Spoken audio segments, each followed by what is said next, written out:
하나님의 행복의 소리 라온큐티 시간입니다. 오늘 우리가 함께 나눌 말씀은 역대상 1장 1절에서 54절까지의 말씀입니다. 오늘부터 역대상 말씀을 묵상합니다. 말씀을 통해서 하나님께서 우리를 향해서 말씀하시는 그 음성을 듣기를 소원합니다. 역대기는 포로에서 귀환한 이스라엘 백성들을 위해서 기록된 성경입니다. 그 출발을 아담에서부터 출발함으로써 이스라엘 백성들의 정체성을 드러내고 있습니다. 역대기는 먼저 족보를 기록하며 출발하고 있습니다. 포로에서 돌아온 그들, 자신들의 정체성에 대해서 의심하고 있을 그들에게 다시 한번 족보를 통해서 정체성을 확인시켜주며 출발하고 있습니다. 저자는 먼저 출발을 아담으로부터 출발하고 있습니다.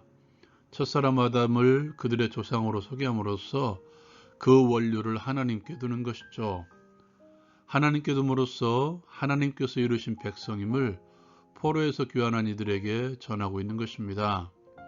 족보는 아담에서 출발해서 아브라함까지 다다릅니다. 거기에서 언약의 후계자를 소개하는 것을 잠시 멈추고 갈라져 나온 족속을 소개하죠. 먼저 아브라함에서 갈라져 나온 이스마엘을 소개합니다. 이스마엘은 사라이의 여종이었던 하갈을 통해서 이루어진 족속이죠. 두 번째로 에서 족속을 소개합니다. 아브라함의 언약의 후계자가 이삭이죠. 이삭은 쌍둥이를 낳습니다. 하나님께서 선택하신 후계자는 작은 아들인 야곱이었죠. 성경은 거기에서 갈라져 나온 에서의 후손들을 소개합니다. 또한 에서의 후손 중에서 에돔 땅을 다스렸던 왕들을 그들에게 소개해주고 있습니다. 적용을 위한 나눔의 시간. 여러분, 하나님께서 지금도 여전히 이 땅을 다스리신다고 믿고 계십니까? 역대기의 저자는 이스라엘의 역사를 소개하면서부터 아담에서부터 그 족보를 출발하고 있죠. 그리고 언약의 후손인 이삭과 야곱을 소개하기 전에 이스마엘의 후손과 예소의 후손을 소개하고 있습니다. 이런 말이죠.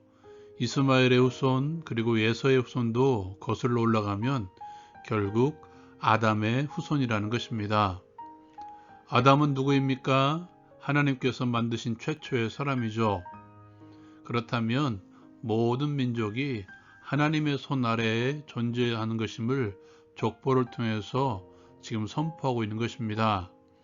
모든 인류의 근원은 하나님이십니다. 하나님께서 사람을 당신의 형상으로 빚어서 당신의 것임을 우리에게 말씀하십니다.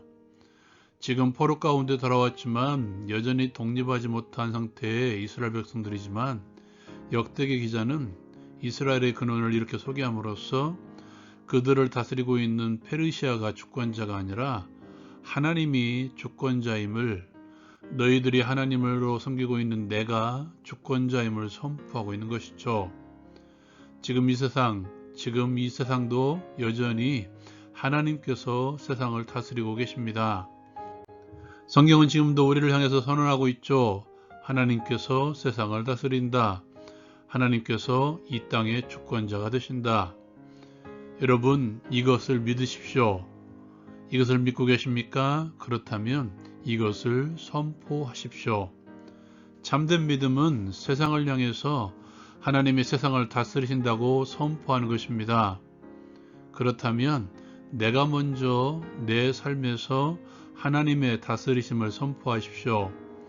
그것은 하나님의 이끄심에 순종하는 것이죠.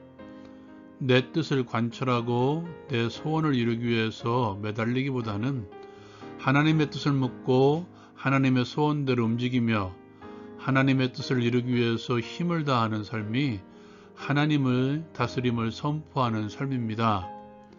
그렇게 세상을 향해서 하나님의 다스리심, 또한 세상 속에서 하나님의 주권을 선포하십시오. 두 번째로 나누고 싶은 것은 언제나 하나님의 기쁘신 뜻대로입니다. 이삭과 야곱을 선택하신 하나님이시죠. 뭔가 특별한 것이 있어서가 아니죠. 원래대로라면 이삭이 아니라 이스마엘이, 야곱이 아니라 에서가 언약의 후계자가 되었어야 맞습니다. 그럼에도 불구하고 하나님께서는 이삭과 야곱을 선택해 주셨습니다. 당신의 기쁘신 뜻대로입니다. 바울사도는 로마서 9장에서 토기장의 비유를 말씀해주고 있죠.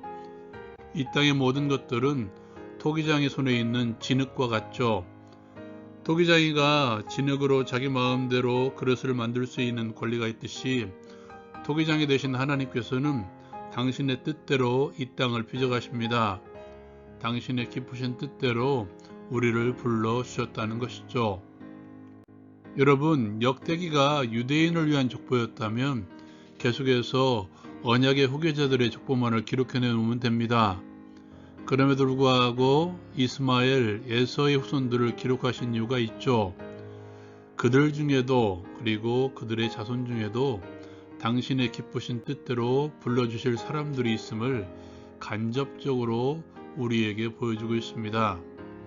누구의 자손이라서 누구의 가문이기 때문에 구원받는 것이 아니라 하나님께서는 당신의 기쁘신 뜻대로 구원받을 사람을 선택하시고 구원해 주십니다.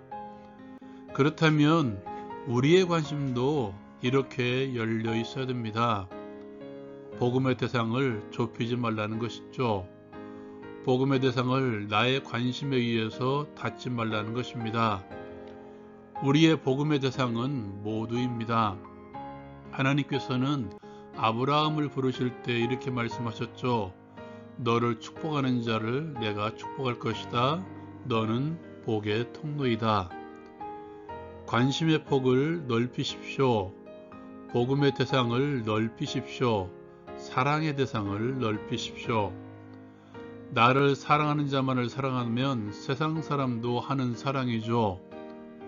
원수되었던 우리를 위해서 십자가를 지신 예수님처럼 복음의 영향력으로 주의 원수들을 주께로 돌아오게 하는 복의 통로가 됩시다.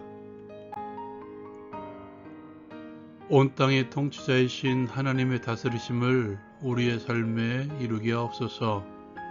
순종을 통해서 세상을 향해 세상 속에서 하나님의 통치를 선포하게 하옵소서. 우리를 불러주신 하나님의 부르심에 항상 감사하며 살게 하옵소서. 예수님의 이름으로 기도합니다. 아멘. 오늘 주일입니다. 예배 가운데 하나님의 통치를 선포하십시오. 우리를 불러주신 하나님을 전인격적으로 예배하십시오. 라운큐티 마칩니다.